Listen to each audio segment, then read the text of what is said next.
Halo teman-teman semua. Oke, jadi di video kali ini ya, jadi udah lama ya saya nggak ngupload video. Oke, jadi di video kali ini kita akan membicarakan tentang ini ya. Jadi udah lama saya tidak ngupload video di channel ini karena males.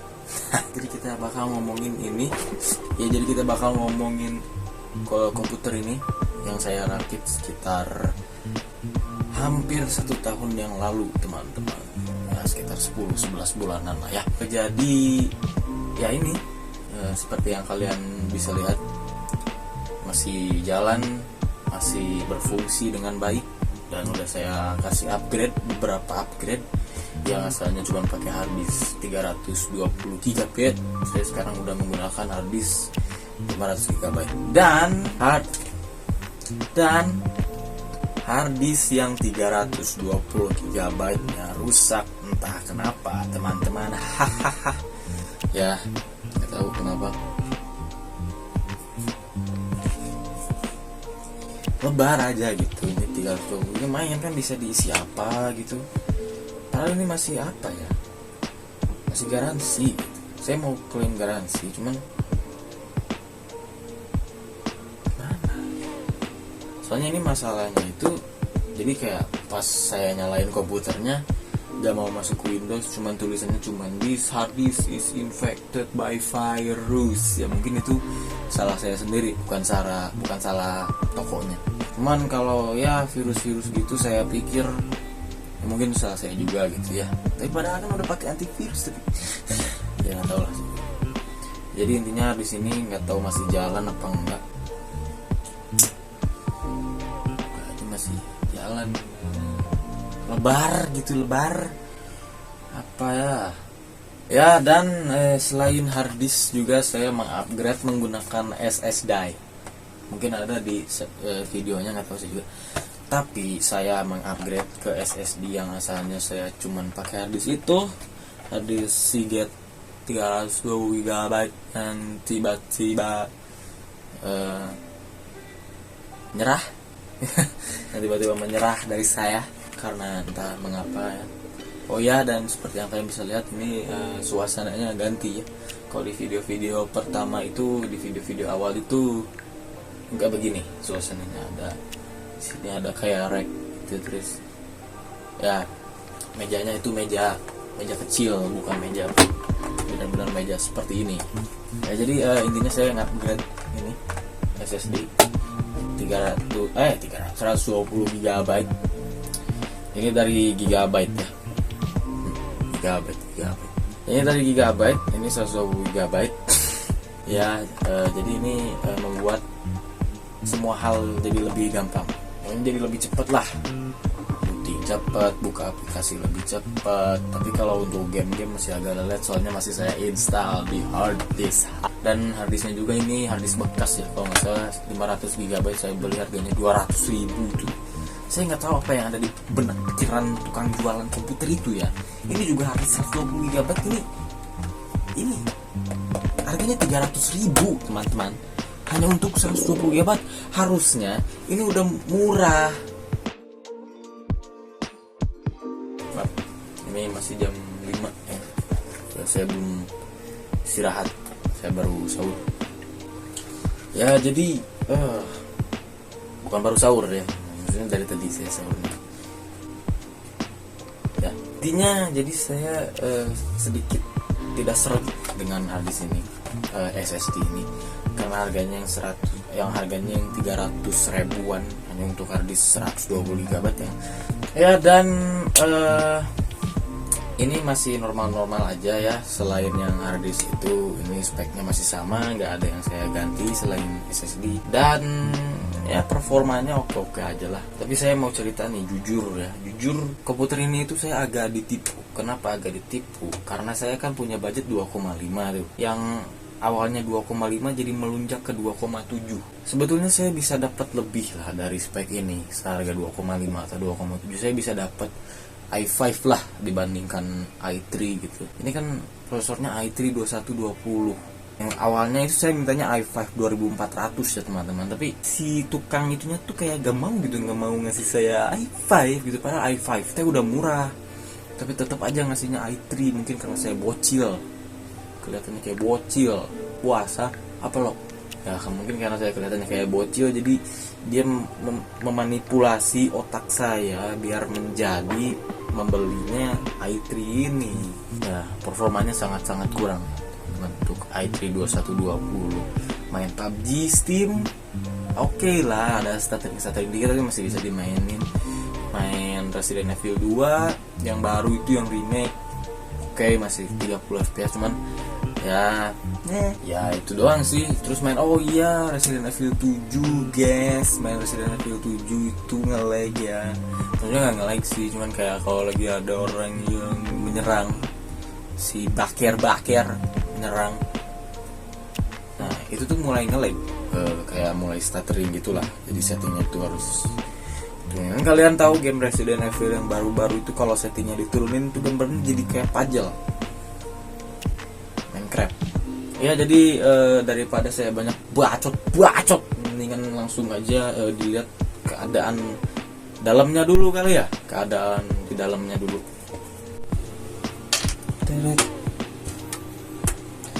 Cabut bau es.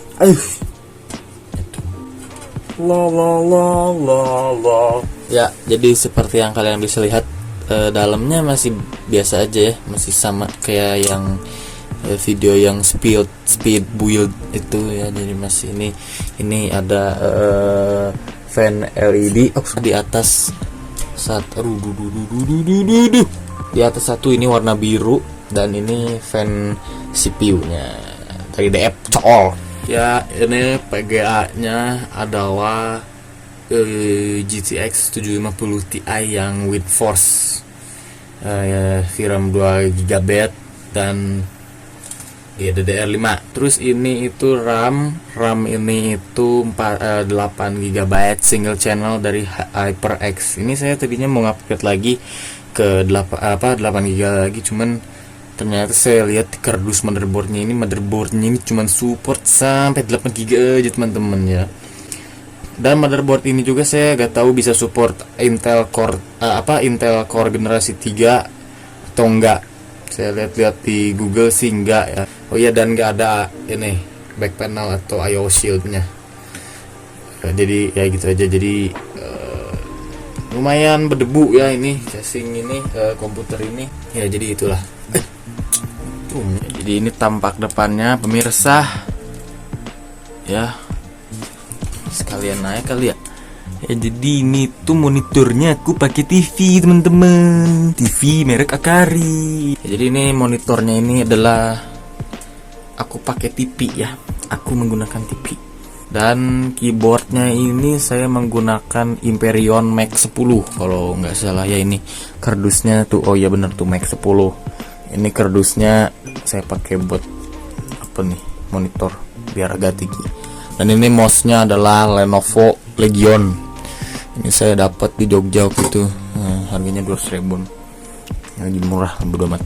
Ya, sebetulnya tidak ideal ya untuk menggunakan sebuah televisi untuk dijadikan monitor, karena kalian duduknya deket banget sama sama monitor, jadi kayak bener-bener nusuk ke mata gitu teman-teman ya, ceritanya begitu. Dan ini headsetnya saya menggunakan Armageddon apalah ini, Armageddon something lah ya, ini bagusnya nyala-nyala gitu ya. Dan ini juga, oh iya, ini casingnya itu Phenom RX Bravos ya kalau nggak salah, Phenom RX Bravos ya. Begini nih udah mulai buluk nih. Harganya murah lagi guys, nggak mahal, cuman nggak dapet include fan beginian. Ini fannya itu saya beli lagi dari Armageddon teman-teman. Ntar saya ambil nih kardusnya nih. Ini dia guys fannya ya. Ini adalah Scarlet Blade dari Armageddon 120 mm PC case. Nah, terus oh iya, ini kelebihan casing ini tuh dia murah ya. Terus ini udah ada power supply shroudnya, jadi ketutupan, jadi kabel bisa disembunyiin di sini. kalau kalian gak suka kabel manajemen ya. Ya, jadi segitu aja penampilan luarnya, kondisi fisiknya si komputer ini, komputer 2,7 juta ini yang saya rakit dengan susah payah ya duitnya. Ya, itulah namanya kehidupan, harus berjuang teman-teman. Ya, jadi kalian sudah lihat juga periperalsnya gimana kalau kita langsung ngejim masuk ke apa namanya, apa sih, sesi benchmarkku ya, benchmark. Kita bakal benchmark beberapa game ya, ini saya sebutin aja dulu lah game-gamenya apa aja nih. Saya bakal benchmark PUBG Steam, terus saya mau benchmark GTA 5, terus PUBG Lite sama Resident Evil 7 karena Resident Evil 2 kehapus. Oke teman-teman, ini saya langsung rekam begini aja karena kalau menggunakan aplikasi rekaman software something, kalau misalkan pakai aplikasi ini nih, apa nih, Shadowplay, ini tuh hasil rekamannya bakal hijau semua kalau diedit. Ya, kalau kalian ada yang tahu gimana cara ngebetulinnya, tolong komen di bawah karena saya kebingungan selama beberapa minggu. Itu asalnya nggak kayak gitu, kenapa jadi kayak begitu? Coba bang. Iya, jadi game pertama yang akan kita tes ini sudah jelas ya, kelihatan ini game apa? Crash Bandicoot, bukan, tolol kau. Ya ini dia, GTA 5. Kita bakal coba untuk tes GTA 5 dulu. Aduh, kenapa ini MSI Afterburn-nya nggak saya nyalakan? Ya ini jadi GTA 5 ya. Ya, jadi di dalam ruangan ini kita bisa dapat FPS gede ya, 75 80. Kita lihat dulu settingannya. Settingannya ini saya campur low atau medium gitu, saya lupa. Ya, ini resolusinya segini. Ini resolusi idealnya, kalau 1080 saya nggak tahu kayak gimana ya. Ininya DirectX 10 biar sedikit lebih ringan aja. FXAA nya saya nyalain biar ujung-ujung objeknya itu nggak terlalu kasar ya. Ini popular density-nya ini segini ya. Terus sisanya normal-normal semua. Ya, saya lupa di game ini nggak ada low. Jadi ini normal, terus off semua, dan tapi ininya sharp ya. Shadowsnya ini sharp. Terus motion blurnya juga ini saya matikan karena ya siapa juga yang butuh motion blur ya. Oke, kita langsung aja coba ngapain gitu ya.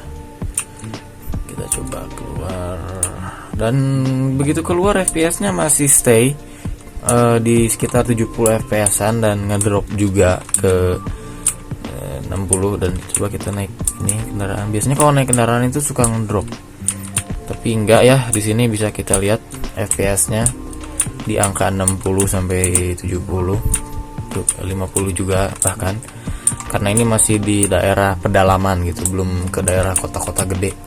Coba kita ke area kota gede. Kita lihat apakah akan lebih bekerja keras si komputer ini. Ya, ini kita sudah sampai di kota gede tuh ya. Di kota gede udah mulai ngedrop ini settingannya. Udah mulai ngedrop FPS-nya dari yang 70 60 ke 50 40. Bahkan kalau lagi ada ledakan atau lagi bener-bener rame gitu, ini bakal bisa sampai ke 30-an. Jadi sebetulnya bisa ini saya pakai setting high, cuman kalau pakai setting high kayak kurang nyaman aja gitu. Lebih banyak 30-nya dibanding 50-nya. Tapi kalau pakai setting normal kan kebanyakan 50-nya gitu dibanding 30-nya. Jadi ya masih nyaman untuk dimainin ya. Jadi aduh, apaan nih maksudnya? Poppy siapa Poppy? Ya, tadinya saya mau ngetes player Unknown Battleground yang di Steam, tapi ternyata ini ngupdate dulu dan bakal agak lama kayaknya kalau Oke, ini kita udah masuk ke dalam game Resident Evil 7. Kita lihat dulu settingnya.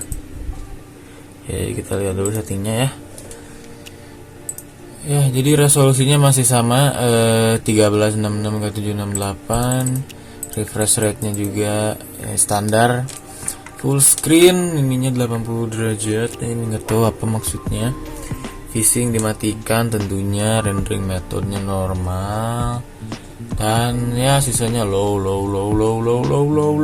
karena sudah saya bilang kalau di high ini itu stutteringnya, jangankan di high lah, di medium aja ini tuh stutteringnya udah kacau balau. Ini juga seperti yang kalian bisa lihat, ini banyak banget screen tearing tuh, kayak belah di layar gitu tuh.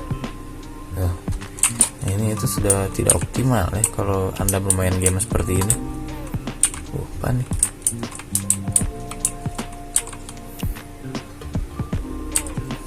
Ya, jadi sejauh ini FPS-nya,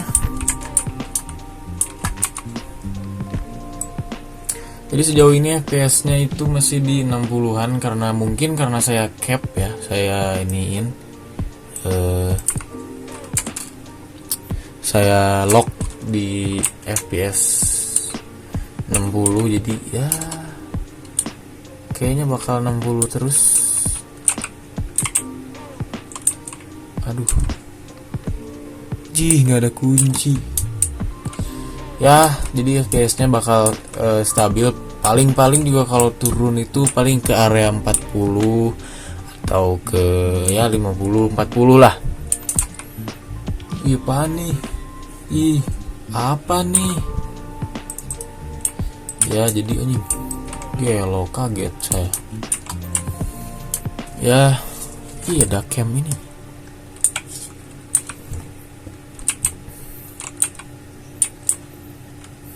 Ya, jadi Resident Evil 7 ya begitu aja lah ya. Karena ini FPS-nya di cap dan di lock juga, jadi nggak akan berubah juga apanya si nomor dari FPS-nya. Oke, kecuali kalau kita ketemu dengan jijik dong. Kecuali kalau kita ketemu dengan musuh yang tiba-tiba muncul gitu, pasti FPS-nya bakal drop ke area 40 sampai 30-an. Ya, jadi begitulah. Ya, untuk game terakhir ini game bonus aja ya. Ini Metro Redux 2033 Reduk. Ya, jadi ini karena ini game bonus, jadi sebetulnya ini tuh game lama ya. Metro Redux ini tuh bukan game yang baru, jadi ini cuma buat ngeliatin aja ya.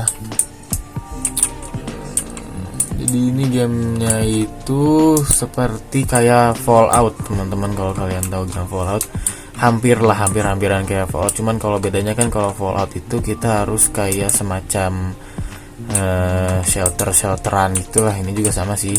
Dan kan kalau Fallout tuh nukliran gitu. Kalau ini kayak monsteran gitu. Artyom. Ya, jadi kita lihat settingnya dulu deh. Settingnya itu high ya, kebanyakan high semua.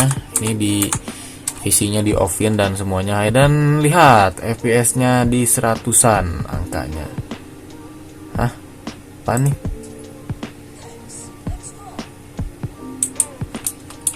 Oke, jadi karena ini game lama juga, jadi bakal bagus juga, frame rate-nya bakal lancar juga mainnya. Kalau game-game lama pasti bakal lancar. Ya, mungkin untuk PUBG dan lain-lain itu, untuk PUBG atau game lain maksudnya.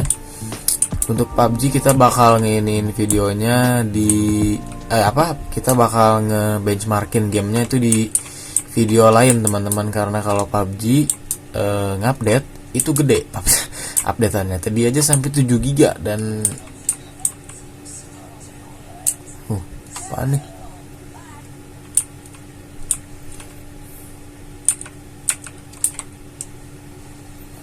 Ya, jadi PUBG itu ngupdate-nya gede tadi 7 GB, jadi nggak mungkin saya nunggu sampai benar-benar selesai karena internet saya itu sampah ya, teman-teman. Upload video 5 menit aja waktunya hampir 2 jam, teman-teman. Wow sekali ya, haha. Ya jadi untuk Metro paling segitu aja lah, karena ini cuman game bonus doang, jadi kayak cuman jalan-jalan aja, cuman ngasih general idea tentang komputer saya ini, bagaimana ini berfungsinya dan berjalannya. Oke, jadi kalian semua sudah melihat bagaimana komputer ini jalan dan berfungsi dengan baik. Ngomongin soal tentang ngedit, komputer ini itu kalau dipakai ngedit buat kayak editan ringan-ringan doang, kayak cuman kayak cut, teks, efek, edit ringan lah gitu, pakai Sony Vegas Pro 12 ini oke banget. Ya enggak banget sih, cuman kayak oke lah, masih bisa diajak ngedit. Cuman rendernya itu memang kadang-kadang lama ya, karena prosesornya itu ya bukan prosesor yang bagus gitu teman-teman. Dan kalau untuk diajak kayak cuman buat browsing atau main ya kayak ngetik-ngetik browsing gitu, ini mungkin komputer ini itu cukup buat kalian kalau kalian cuma pengen browsing dan main-main game ringan. Cuman kalau kalian suka main game-game berat kayak game yang kompetitif gitu, misalnya Apex Legend, PUBG yang kayak gitu-gitu, komputer ini itu bisa sebetulnya ngejalannya. Cuman saya nggak rekomendasiin kalian rakitan yang sama. Saya itu rekomendasiin kalian itu kalau misalkan kalian budgetnya bener-bener mepet kayak saya. Ini kan saya belinya itu bukan online. Kalau online pasti tentunya saya bakal dapat sesuatu yang lebih baik, spek yang bakal lebih baik. Dan saya beli di toko itu kenapa? Sebetulnya saya itu pengen lihat aja. Waktu saya pertama bikin komputer ini itu saya pengen lihat aja, dengan harga 2,5 juta itu, yang asalnya 2,5 juta, saya bisa dapat apa kalau misalkan saya benar-benar urgent butuh komputer dan gak bisa nunggu buat part-part biar datang. Kan kalau kalian beli online itu otomatis kalian harus nunggu part-partnya, ada yang 3 hari, ada yang beberapa hari. Ya pasti lebih pasti tentunya bakal lebih murah.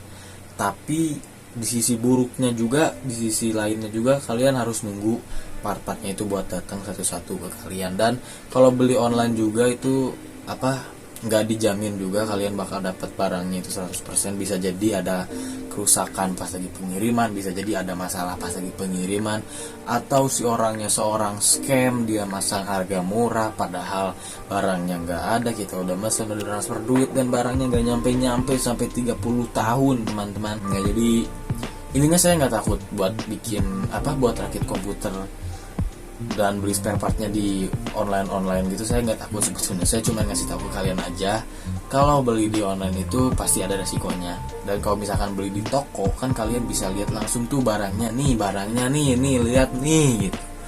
Jadi kalian bisa tahu tuh kondisi barangnya kayak gimana, dan ini bisa minta ditestin dulu kan. Kalau misalkan online kalian belum tahu juga, bisa aja orangnya main foto-foto aja barijing, uangnya kita kirim tapi barangnya nggak dikirimin ke kita gitu, yang ada kita di blok gimana lah, karena ya online lah. Oke ya, jadi segitu aja, dan jangan ambil kata-kata dari mulut saya mentah-mentah ya teman-teman, takutnya ada sesuatu yang salah gitu. Kalau ada yang salah mohon dimaafkan aja. Ini saya dari sahur belum tidur sampai sekarang teman-teman. Saya baru tidur sekitar 1 jaman, dan sekarang udah jam 6 pagi teman-teman. Jadi saya bakal langsung tidur aja, udah ini editnya nanti aja siang ya teman-teman. Oke, jadi jangan lupa untuk like, comment, dan subscribe ya. Jika kalian ada sesuatu yang ingin ditanyakan, hal-hal tentang komputer gitu, kalian tinggal tulis aja di kolom komentar di bawah, dan nanti saya bakal lakukan research tentang apa yang kalian tanyakan itu, dan saya bakal jawab di video ya. Oke, langsung aja kita tidur.